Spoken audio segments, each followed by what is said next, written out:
All signs point to this as the Jays' next move has been revealed, and in what was another crazy day of winter meetings yesterday, some brand new reports dropped late last night into early this morning, once again revealing some big information surrounding not only the Jays' next move, but some new reports from Ben Nicholson-Smith and others revealing some new information surrounding their pursuit of Kyle Tucker. We're going to break that down as well as discuss a new name that has emerged in Jays land that no one saw coming, as well as a ton of other updates, folks. There's a lot to go over today. You're going to want to stay tuned to the end. Before we get into it, quick reminder to hit that subscribe button. You guys have been absolute beasts with the support. It truly means the world to me. And thank you guys once again for that support every single day. Ladies and gentlemen, there is a lot to go over today. And of course, we're at the point now in the offseason where things are getting very, very hot. The stove is hot, if you want to call it that, into late last night. And let's just dive right into the reports. Now, there is a ton of them to go over. I want to start with this one because this is the biggest, or one of the biggest ones that has happened. But there's also a ton of, past midnight last night for tweets from John Heyman as we approach midnight. But let's start with this. According to sources, Robert Suarez's market began gaining traction following the Diaz signing, with the Mets, Blue Jays, and Braves believed to be the most aggressive suitors. And this is from a reporter from, I believe, MLB Network, or one of, someone at the winter meeting. So that was obviously very intriguing. And then, of course, some new reports have dropped from multiple different reporters, including Ben Nicholson-Smith. But Robert Suarez, we're going to dive into some Kyle Tucker updates later in this video. Robert Suarez is a very interesting name. And this is from, I believe, Ben Nicholson-Smith. There's a lot of different reports here from Keegan Matson, Ben Nicholson-Smith, everybody.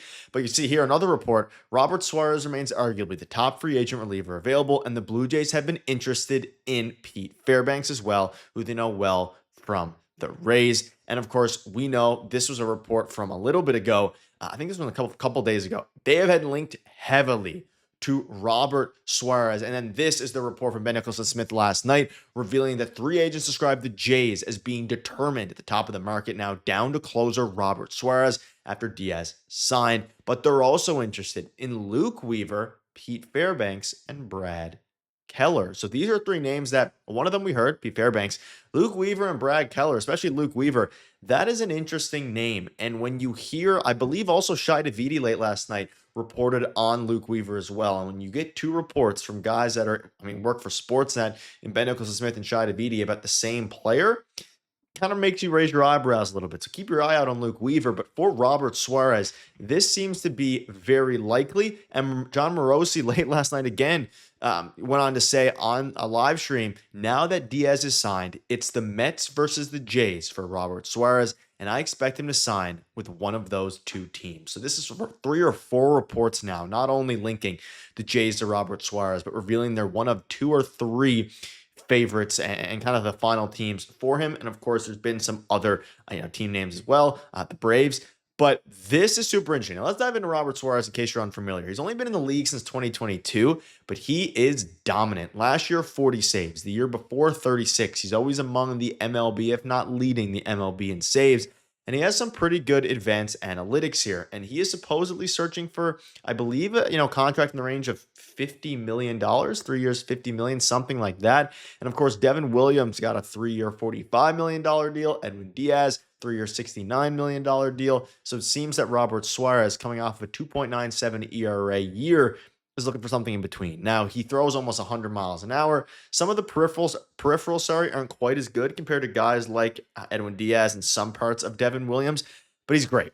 Now, he's 34 years old, and I think that if they bring in Robert Suarez, it would be to be that closer, right? It would be to be the closer and then have Jeff Hoffman go in the 8th inning. We think back to Ross Atkins' end of season press conference after he lost the World Series, and he said that Jeff Hoffman isn't married to the idea of being the closer. So it makes a lot of sense to go after a guy like Robert Suarez because it didn't seem like they were ever going to get Edwin Diaz after, he signed yesterday. And that's an obvious statement, right? You're not going to get him after they sign. What I mean by that is reports started to come out. The Mets were offering him money, a ton of teams. He was going to stay in New York. It was just a matter of which two teams. At least it seems that way. And it seemed that way. And, or not two New York teams, between the Mets, and the Dodgers. Ultimately, Diaz signed with the Dodgers. So between the two, kind of teams in the NL there, the Mets and the Dodgers. But regardless, Edwin Diaz is done for. I would love Robert Suarez. Now, if they go ahead and get a guy like Luke Weaver, don't hate that either. He has really good peripherals. I mean, he's George Springer owns him. There's been some concerns about, his character, not necessarily in a bad way, but, coming out and saying that, some of the guys in the Jays weren't that good, all these different things.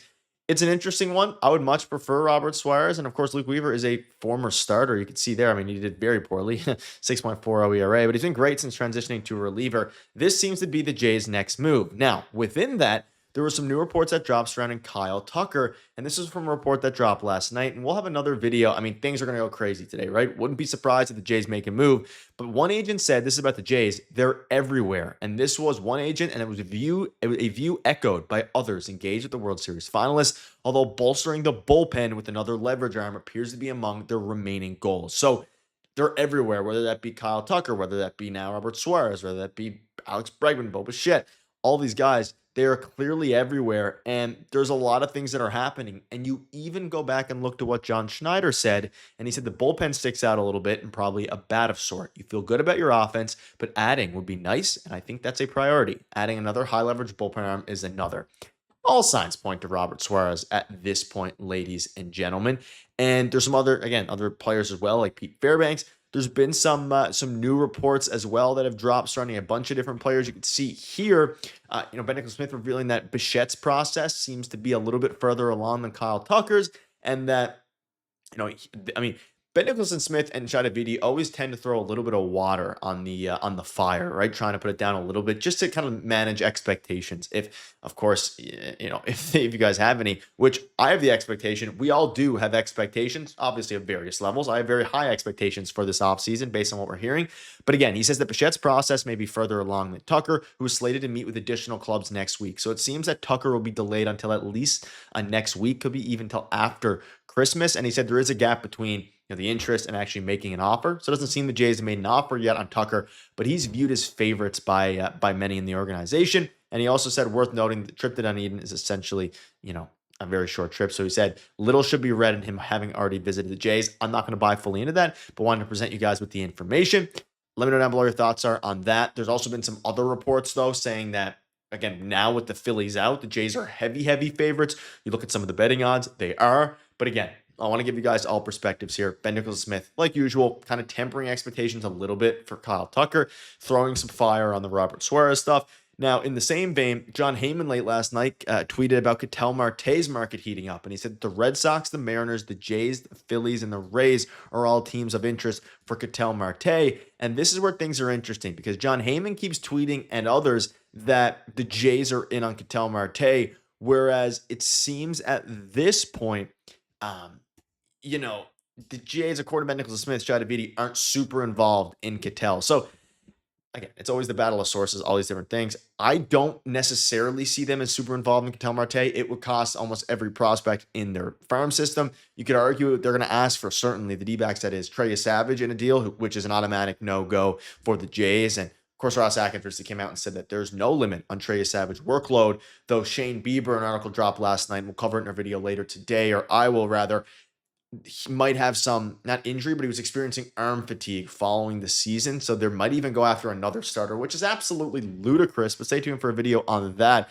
But yeah, it's going to be interesting. We're at the point now where, there's trade talks everywhere. The Nationals and the Orioles are discussing a Mackenzie Gore trade. There's teams discussing a Ketel Marte trade. Hopefully, if the Red Sox get Ketel Marte, it means the Jays could have a chance to get both Bo and Kyle Tucker.